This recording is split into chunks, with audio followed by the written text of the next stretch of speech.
And I just want to talk a little bit about the different pipelines that sculpting can take. And I know I've mentioned them. It might be confusing. Hopefully I can keep it clear. I was trying to make a chart, but I ran out of time, so we'll wing it, I guess. So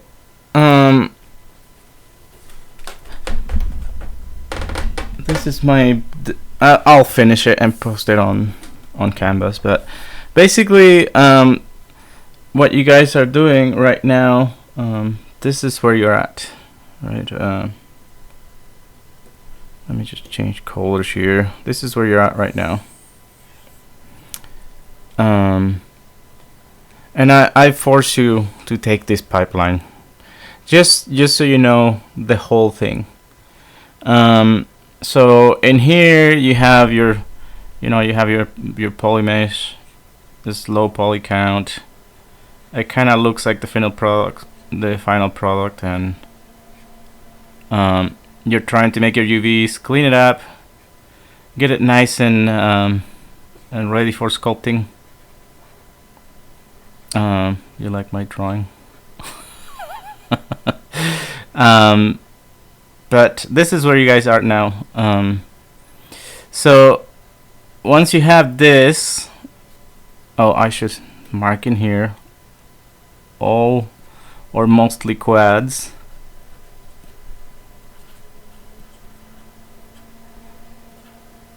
Clean it up, cleaned up. So I'll type that later. My pen doesn't want to write. So once you're here, you take it to sculpting. Once this is all done. So this is the fun part, right? This is where everybody wants to be, sculpting. And this is the traditional pipeline that has been used for years and years. Nowadays you have new artists or really experienced artists that they start sculpting in ZBrush or any other software, and they'll start with a sphere. And they won't worry about any of this. They won't worry about poly count or UVs or cleaning up any of this stuff. They won't worry about any of that. So they'll just, from the ball or whatever, they might have a base mesh they start from already, but they don't worry about any of this stuff, and they'll just from there get to pretty much the same point, just sculpting right away. Okay, so you're probably wondering, why can't we do that? Why can't we just start with a sphere and or with nothing and just start sculpting, which is a lot funner. It's my philosophy. I usually teach you the hard way first, because it's the tried and true pipeline, and I teach you the cheat later. So, because nobody wants to use the hard way if you already know the cheat, right? But depending on where you work, this pipeline is what is usually done.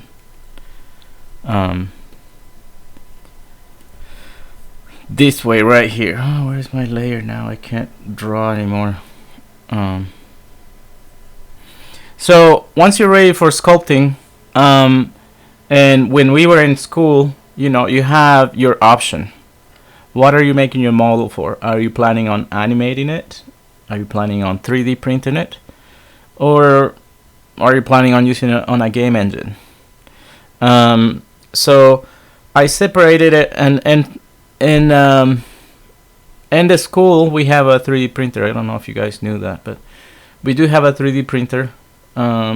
We just can't use it now because we're not there, obviously.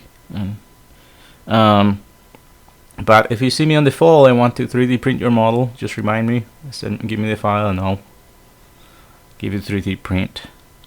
if that's what you want. But anyway, you have your choice here. So if you are going to only 3D print your model, it doesn't matter how many polygons you have. As long as your computer can handle it, or the computers are school, obviously, because that's where we 3D print. You can have as many polygons as you want. You would just send it to after sculpting it in either ZBrush or Modbox or whatever you're sculpting on. You would just send it to me as an OBJ, and I would 3D print it. 3D printers don't respect color; it just prints plastic or resin. I don't know how long that will last, because there's now paper 3D printers that can print in color. They're pricey still, but I assume eventually they'll come down in price, and we'll have one in our kitchen, right, for printing whatever you want to 3D print. But anyway, so in here, it doesn't matter how many polygons you have. The only thing you have to worry about is that if it looks good, and if you don't have small parts that are too weak. So, for example, I had somebody print a mouse, and the tail was really, really thin, and the ankles also were really thin. So what happened? The 3D printer printed it, but when it was getting the support filament off, the tail and the ankles broke. So the only worry you have to have is usually, is it thick enough,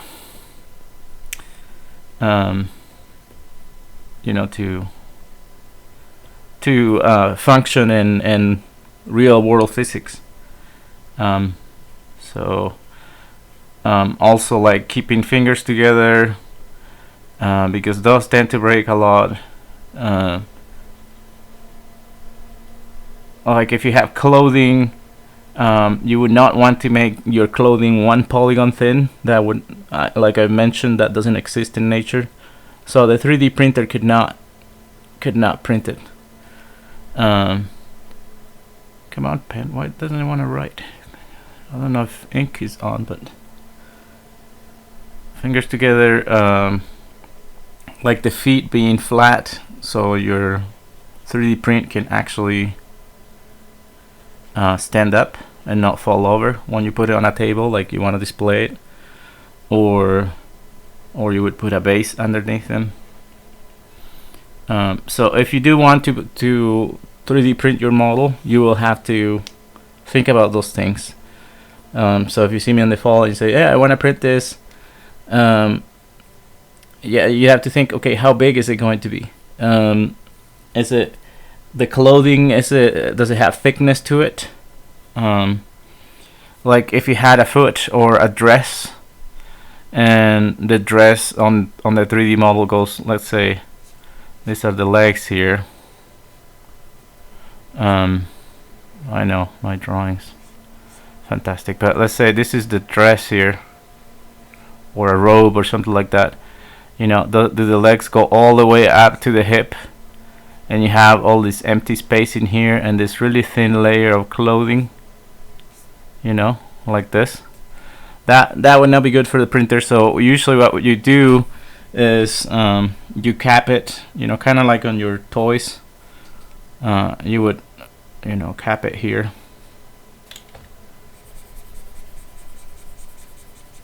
You would cap your 3D model, so the 3D printer does not have to go all the way to the top, but it just prints a thin edge on the bottom, and then there's the gap is closed there. Okay. Let's see, what else about 3D printing? Is it thick enough? Fingers, feet. It should be flat feet. So yeah, sometimes my students print the feet too thin and too small, so it cannot support the character. Obviously, like they want to put it on their desk or show it off or something like that, and they cannot stand because they made the feet too small. So I tell them make a round base and put it underneath so you can actually display it. You don't have to worry about your character balancing or the small feet it has. So that's one consideration. Now, for a game engine, you take your model, your clean model to, and this depends a lot on what company you work for. You may have, things are getting better with game engines. Some of the AAA game engines have, one character can have 100,000 polygons, and the game engine won't have any problem with it. Smaller things like phone games or tablet games, they'll have limitations. So what will happen with those is you will have your character, you'll sculpt it as regularly,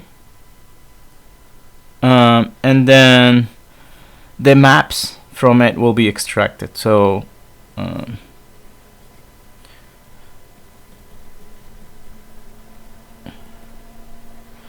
so your finished model will be your original base mesh, this thing, with the sculpting you did will be translated to maps. So instead of having all this detail on your character, they'll extract. You will extract it from your model. You'll extract a bump map or a displacement map, depending on your game engine. Normal map, which is usually just a fancier bump map. It's just blue in color, blue and orange and other colors. And some other maps, and these maps come from your full high resolution model on whatever sculpting program you're using, and then those maps will be applied to this guy, to your base mesh. So the model will look pretty good, but it won't have all the polygons that your sculpt does have. You'll have a lot less poly count. Then the newer game engines that can handle more polygons, you'll have your sculpting, and you'll have one version just like this one with low poly count,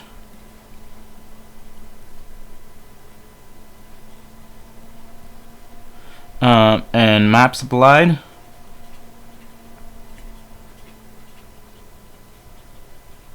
Then they'll have a higher poly count version, and they usually have 2, 3, or 4.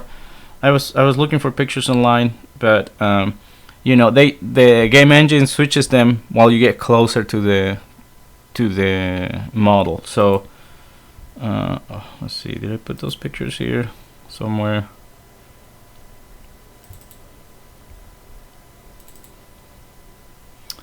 And for example, this.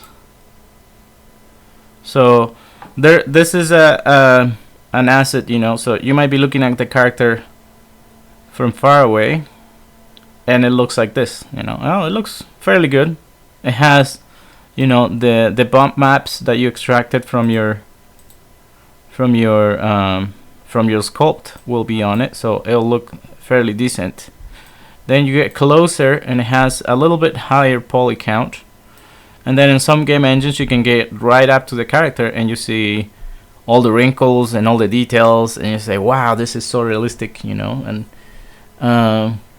you think the game engine is perfect, or this company knows really what they're doing. The truth is, they played a switcheroo with you, and they're just switching characters between low poly or low level of detail to a high level of detail. And then animation, maybe a high poly count, because animation is not limited to, a game engine have to render things instantly so you can play the game. It has to instantly show you all the textures, all the details on it. So a lot of game engines will play with the level of detail, but animation may use a high poly count. It doesn't matter to them because they can render like on the Transformer movies. I heard some of those frames took a whole day to render, but they don't care because they just want all this stuff moving on the robots, and they don't care how long they have to wait. All the textures, all the detail, and all that. If you're working for a big studio, it probably won't matter. They have render farms, that can handle that. So a render farm is basically a bunch of computers or processors that, like when I work in a place that had a render farm, you made a short or a scene, or a cat on a scene. You would send your scene to this render farm. What happens is each one of those frames gets rendered by a different processor or a different computer, to put it simply. So if one frame takes like 2 hours, it's fine because you have 20 computers working on it. So in 2 hours you have a clip of your movie. And sometimes if one of those computers fail, the renders fail, you still have all the other frames the other computers did, so you just have to render the one frame that failed. So that's what the render farms do. If you're in a small studio, or if you're an indie guy doing animation for yourself, you might have to do something like this. You might have to have a low version of your model, a low poly version, a one that's really nice when you're close, but you usually try to keep it limited, because even animating on with millions of polygons becomes a nightmare. You change pose on your character, and Maya has to think about animating this pose, and it has to move all these polygons around. It gets slow. It gets really slow. So a lot of the time animation is also optimized depending on where you work at. As far as the new pipeline, or what experienced artists do, they have their model, and this might be millions of polygons. I don't know how many. Whatever your computer can handle. So after you're done with that, you have to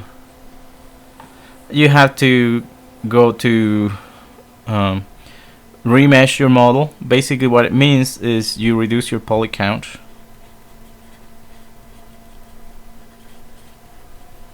There's your poly count. And then create your UVs. You do everything backwards afterwards. And then you extract your maps. Extract maps. And then you're pretty much on the same, depending on what it's being used for. If it's for 3D printing or game engine, you would have either 3 versions of it, or a full poly count version for 3D printing.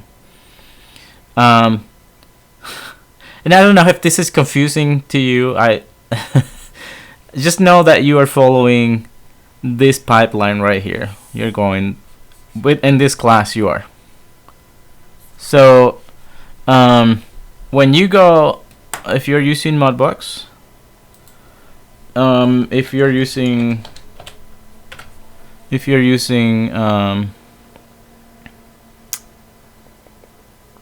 ZBrush, I think Victor's using ZBrush.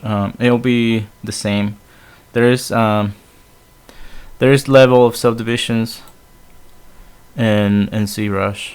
So we're gonna pretend this is your model, and let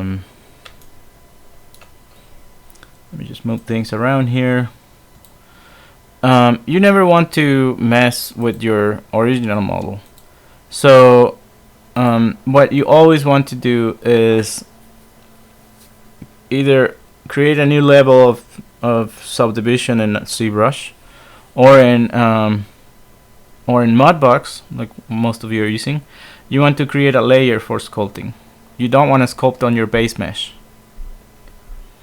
And why is that? Because at the time of rendering, when it comes to rendering, you need to send this model back to, so in 3D print you do not render. No rendering. On a game engine this happens instantly. So the game engine, what happens, the game engine takes your model and the game engine puts your maps on it, and that happened instantly. And they're getting pretty darn good. Like nowadays some game engines can, I think Unreal Engine now can render ray trace shadows, which is like light bouncing around, which didn't happen back in the day, But rendering on game engine happens instantly. You don't have to worry about it. Rendering on an animation right here, this it might be a problem for you to have too many polygons. It'll become slow. But basically what happens, depending on if you choose to use a full poly count or a low poly count with maps applied to it, you might need to go back to Maya, because you're gonna animate it in Maya. Go back to Maya,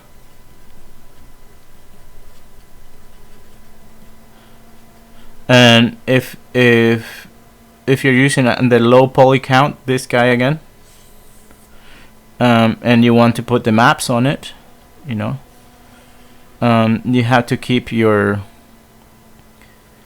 UVs. Okay, so this is where having your UVs matters. So let's say you don't want to UV it, and you UV it here on this is, let's say these are your UVs. So you can't take this back to Maya and apply all your maps. You can, if you're working with other people and somebody says, hey, I need to fix this normal map, it doesn't look that great, I want to make some changes, you can give it to a texture artist. He'll be able to do this. But let's say you are just working on your own and didn't want to do UVs. You can, like I showed you last time, you can create your UVs here.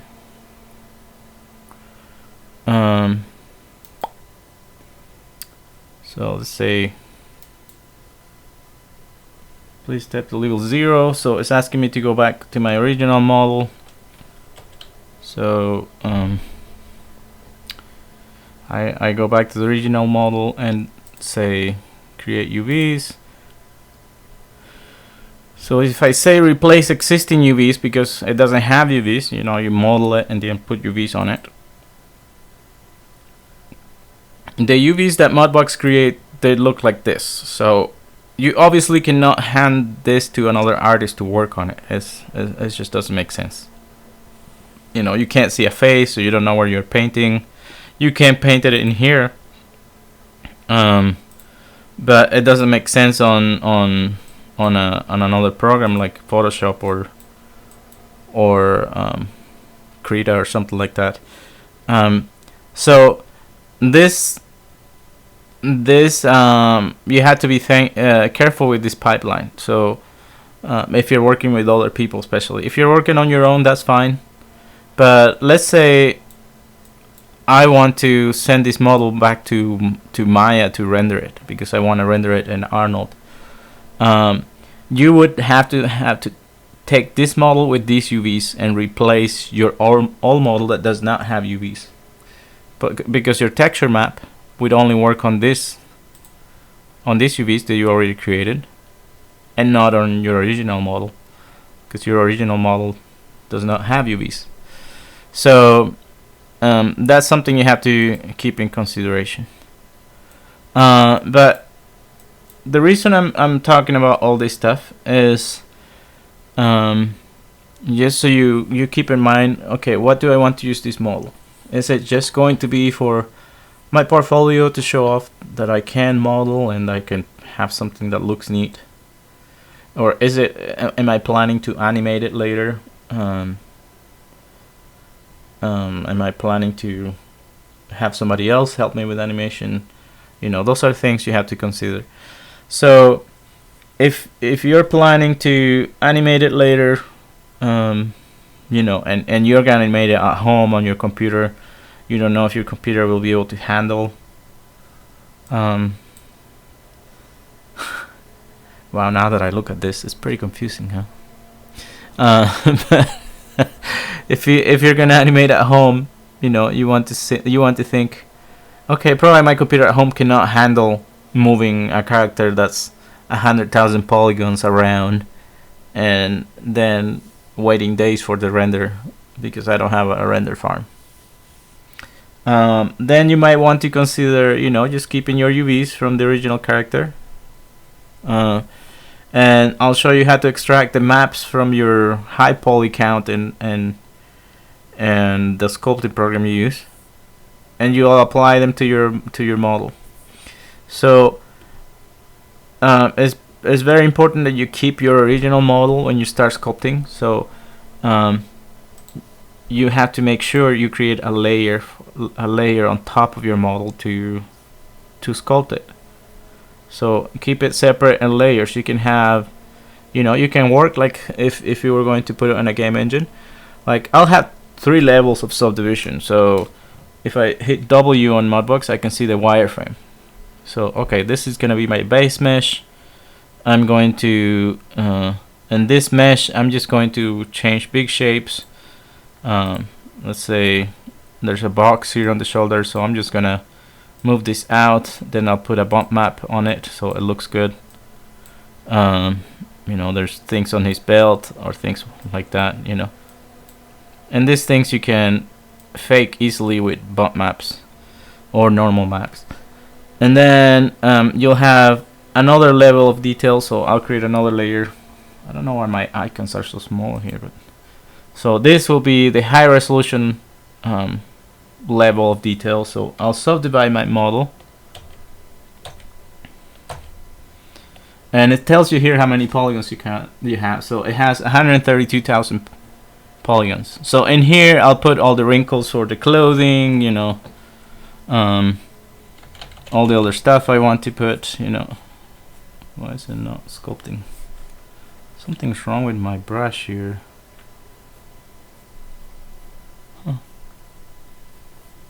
Does not want to sculpt. Let me just give it a lot of strength. Nothing. What in the world? Anyway, you don't want to have your sculpting on your base mesh because you will need it, and you don't want to ruin it because you already put a lot of time on it. So it's very important, and a lot of students forget this, to not sculpt on your base mesh, the one you're working on now, the one you're finishing today. Do not sculpt on your base mesh on the sculpting program. Make a layer on top and sculpt on that layer. And if you want to give it 3 levels of detail, create those 3 levels of those 3 layers, but so if you're working in Modbox, ZBrush is a little bit different. You have levels of subdivision, which is basically the same, but the thing that I want you to remember from today, if you forget all this that I was talking about, that's fine. The thing I want you to remember is to not ruin your base mesh. That's what I want you to remember. Do not ruin it. And I'm repeating this a lot because a lot of people will take their base mesh to a sculpting program, then they ruin it, sculpting it right on it, or the file gets corrupted and they lose everything. They don't even have the base mesh. Okay, and they've replaced it with their sculpt model. And I'll talk about this more next week. But the one thing I want you to remember is just, this is kind of like a backup. Your base mesh is a backup. And you may, depending on what it looks like, you may use it for other characters later on. Just this is my starting point. So, yeah, just the one thing that you have to remember is just don't ruin your base mesh. Okay, and we'll go full steam next week with sculpting. Any questions for today for your base mesh that you may be stuck on? I have a question. Yeah. So if I want to create a face in between, 4 vertices. It's basically like I'm separating the eyebrows from the face so that they kind of hang off a little bit. I don't know how to do that. Like I'm looking through all these options, but it's like creating like merge to center points, and it's just creating extra polygons instead of just taking like 4 points, creating a face in between those points. And could you show me? I'm not sure. Yeah. So I know how to do it in Blender, but I'm not sure if we can do it here. So let me share my screen.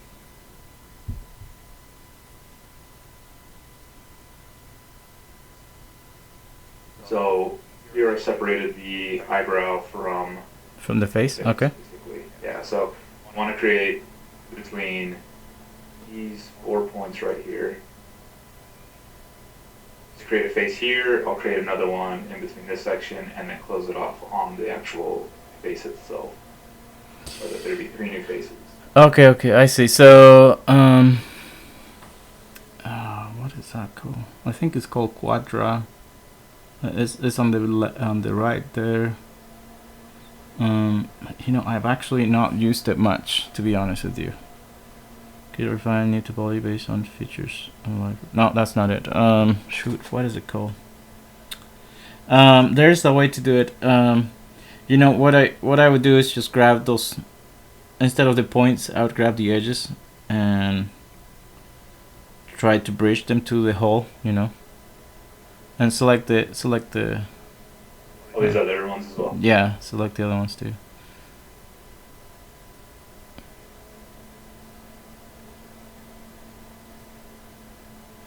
And it twisted. Yeah, so fix the twist there, or I did something weird. Yeah, because I think it because I would not select those faces on the. I would just select not the faces. Those I would not select those. I would just select the. Yeah. Yeah. There we go. Well, so this is the way it kind of originally was.